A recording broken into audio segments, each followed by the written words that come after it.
سلام و عرض ادب خدمت همراهان عزیز فروشگاه براووکالا. با معرفی و تست اسپرسو ساز تمام اتوماتیک چیبو آلمان در خدمتتون هستیم.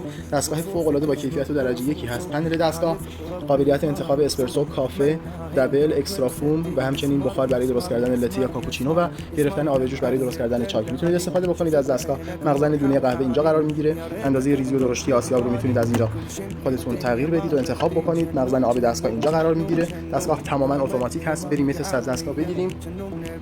از حالت تک شات دستگاه. آسیاب دستگاه سوپر سایلنت. خروجی اسپرسو تنظیم ارتفاع رو داره که با توجه به سایز لیوان میتونید خودتون تنظیم بفرمایید. کیفیت اسپرسوش واقعا عالی و درجه یکه.